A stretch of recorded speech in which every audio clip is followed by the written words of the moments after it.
কুষ্টিয়ার ঐতিহ্যবাহী তিলের খাজা দেশ জুড়ে এর কদর রয়েছে বেশ। কুষ্টিয়ার তিলের খাজার নাম শোনেনি বা খাননি এমন মানুষ বাংলাদেশে পাওয়া মুশকিল। দেশের ঐতিহ্যবাহী খাবারের তালিকায় অনেক আগে থেকে কুষ্টিয়ার তিলের খাজা স্থান করে নিয়েছে। জনপ্রিয়তার দিক দিয়েও দারুণভাবে এগিয়ে স্বল্প মূল্যের এই স্থানীয় খাবারটি। একটা সময় কুষ্টিয়ার সদর ও কুমারখালী উপজেলাতে এই পেশার সঙ্গে জড়িত ছিলেন বেশ কয়েকশো পরিবারের সদস্য। হাতে তৈরি খেতে দারুণ সুস্বাদু কুষ্টিয়ার এই তিলের খাজা রাজধানী ঢাকা সহ সারা দেশের রেলওয়ে স্টেশন, বাস স্টেশন ও লঞ্চঘাট সহ বিভিন্ন জায়গায় বিক্রি হতে দেখা যায়। এসব জায়গায় ক্রেতা আকৃষ্ট করতে খুব বেশি হাক ডাকের প্রয়োজন না পড়ায় বুঝে নিতে হয় এই খাজার ইতিহাস খুবই সমৃদ্ধ।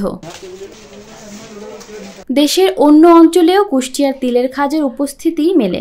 শত বছরে এই খাদ্যপণ্যটি এখন ক্ষুদ্র শিল্পে রূপ নিয়েছে। কিভাবে তৈরি করে এই তিলের খাজা আমরা কি তা জানি? প্রথমে চিনি জাল দিয়ে গাঢ় আকার ধারণ করা হয়। এরপর টানা বাঁধা চিনির মণ্ড কাঠের আকড়ায় ঝুলিয়ে টানতে থাকে শ্রমিকরা। ধীরে ধীরে শক্ত ও লম্বা হতে থাকে চিনির এই কাইগুলো। সুনিপুণ যোগ্যতায় কাইগুলো বিশেষ অবস্থানে তৈরি হয়। হাতের সাহায্যে 4-6 জন শ্রমিক টানতে থাকে এই চিনির কাইগুলো। এরপর বাতাসে শুকিয়ে গেলে কেটে টুকরো করে মিশানো হয় তিল। এভাবেই তৈরি হয় তিলের খাজা। এরপর এটি প্যাকেটজাত করা হয়। খেতে যেমন সুস্বাদু তেমনি মুখরোচক এই খাবারের কদর দেশ জুড়ে। চিনি ও তিলের প্রকারভেদে তৈরি হয় ভিন্ন প্রকার তিলের খাজা। প্রেম তিলের খাজা, দেশি তিলের খাজা ও নারিকেলের তিলের খাজা তৈরি করেন এখানকার কারিগরেরা।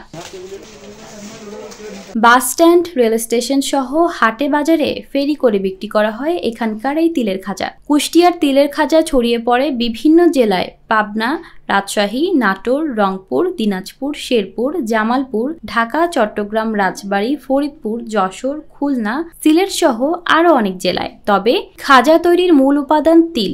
এটি বেশিরভাগ সংগ্রহ করা হয় স্থানীয় বাজার থেকে। প্রাচীন আমলে পাল সম্প্রদায়ের হাত ধরে বংশ পরম্পরায় চলে আসছে এই খাবার। এই কুষ্টিয়া বিখ্যাত তিলের খাজা আমরা 1976 সালের থেকে শুরু করেছি, আর গত 50 বছর হতে চলছে এই ব্যবসাটা। আগে আমরা 1976 থেকে 80 সাল পর্যন্ত বানাতাম গুড় দিয়ে।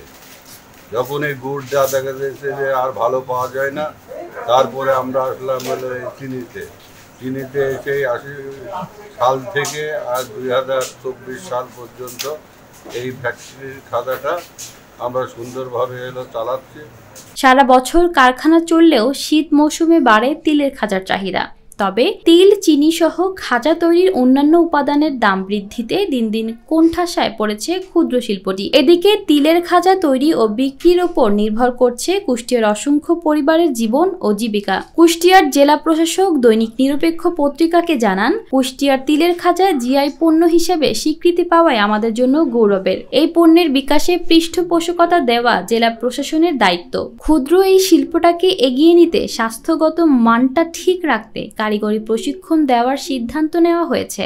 এছাড়াও ঋণের ব্যবস্থার জন্য জেলা প্রশাসন কাজ করবে।